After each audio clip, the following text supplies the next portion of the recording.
बंधुओं, जब हम कैंप की बात करते हैं तो कैंप में हमारे पीएम पैकेज के जो एम्प्लॉइज हैं उनको भी हम कैंपवासी ही वहां मानते हैं, क्योंकि वो परमानेंट रिहेबिलिटेशन नहीं है वहां पर, वो भी कैंप ही है वहां पर।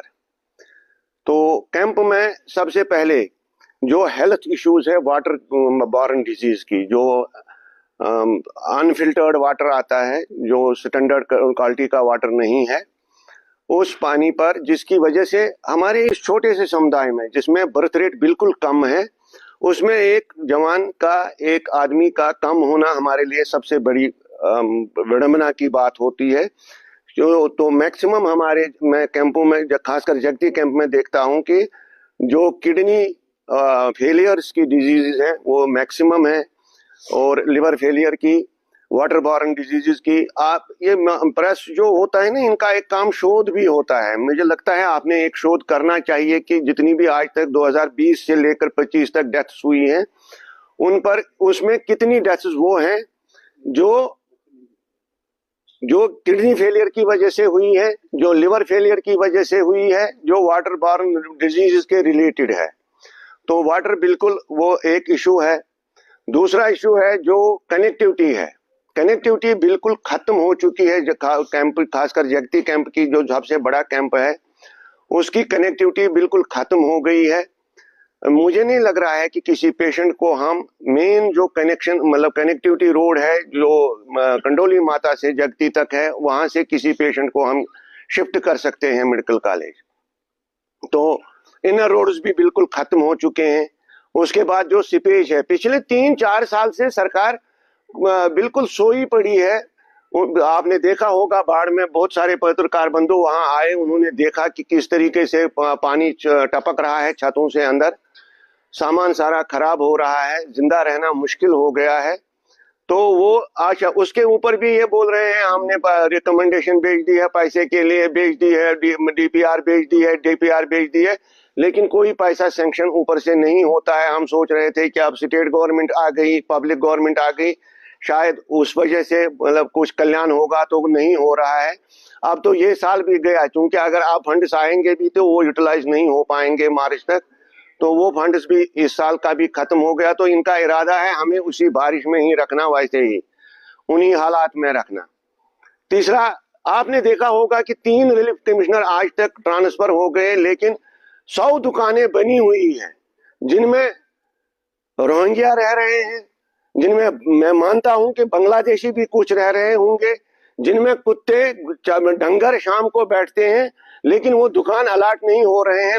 जो लाइवलीहुड बनना चाहिए था हमारे, मतलब उन बेकार बच्चों के लिए, उनके लिए, मतलब वो बिल्कुल उनको नहीं अलाट कर रहे हैं। मुझे नहीं लग रहा है कि क्या बड़ा कौन सा तूफान है कि उसका कोई तरीका ये ढूंढ नहीं पा रहे हैं अलाट करने का।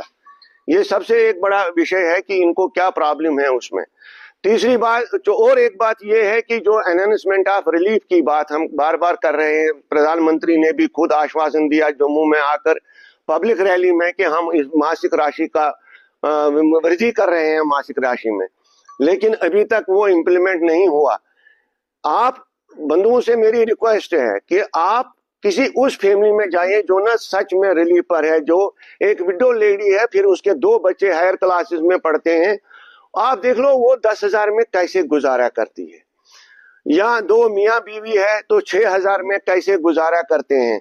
आपको कुछ अजीबो गरीब खबरें वहां से उस परिवार से मिलेंगी कि वो किस तरीके से अपना गुजर बसर कर रहे हैं। ये मेरी आपसे भी प्रार्थना होगी कि आप खुद जाकर इन चीजों पर नजर देख के, जो रियली रिलीफ पर है, रियली जिनका घर में कोई ऐसा नौजवान नहीं है जो किसी दुकान पर काम करता है, किसी फैक्ट्री में काम करता है, लेकिन घर में कोई ऐसे हालात हैं कि कोई है ही नहीं जो काम करने वाला होगा, उस परिवार की हालत आप देखिए। और सरकार बिल्कुल टस से मस नहीं हो रही है। तो ये सभी विषय ऐसे हैं जिन पर सरकार को हम मानते हैं कि मीडिया एक माध्यम होता है सरकार और मतलब लोगों के दरमियान, तो उन तक बात पहुंचाने का ये एक जरिया है। आपसे निवेदन है कि आप उन तक ये बात पहुंचाएं। हम आशा करते हैं कि वो भी शायद इस पर ध्यान दे, समझ ले। ऐसा न करे कि हम सभी कैंप को मजबूर करें एक ऐसा प्रदर्शन करने पर जो फिर उनके हाथ में न रहे। ये हमारी उनसे चिंता मतलब निवेदन है।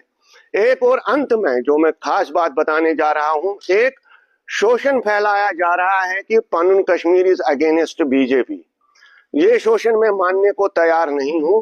We are not against BJP but we are angry with the BJP.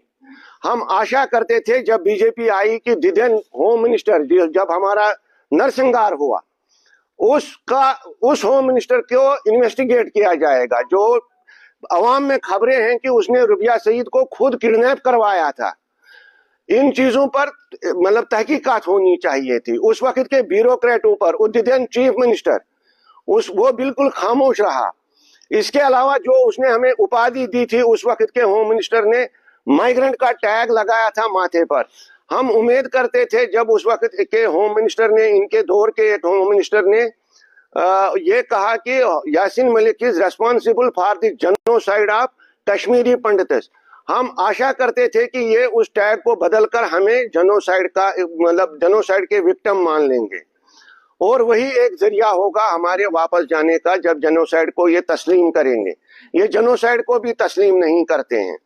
इसके अलावा हमारे प्रधानमंत्री ने जब पटल पर कहा कि मैं इसको स्टेट का दर्जा वापस दूंगा जब हमें वहां पीस लगेगी, व्हेन पीस विल रिटर्न, लेकिन पीस की परिभाषा क्या है वो आइडेंटिफाई नहीं की। जो बार बार सरकारों ने गलती की है, जो इनको वो एहसास नहीं दिलाया गया है कि हम पीस किसको मानते हैं। क्या 25,000 फौज लगाकर अमरनाथ यात्रा करवाना पीस है? अगर अबनॉर्मल सी ये थी कि जो नेशनलिस्ट फोर्सेस थे उनको भगाया गया, उनका जेनोसाइड किया गया, उनका नरसंहार किया गया, तो उनकी रिहेबिलिटेशन क्या ये नहीं है कि पीस की परिभाषा का पहला कदम वही होगा? तो ये नहीं कहा गया। तो हम आशा करते हैं कि सरकार इस चीज पर ध्यान देगी, हमारी रिटर्न पर भी, हमारे जेनोसाइड बिल को एक्सेप्ट करने पर भी। धन्यवाद, थैंक यू।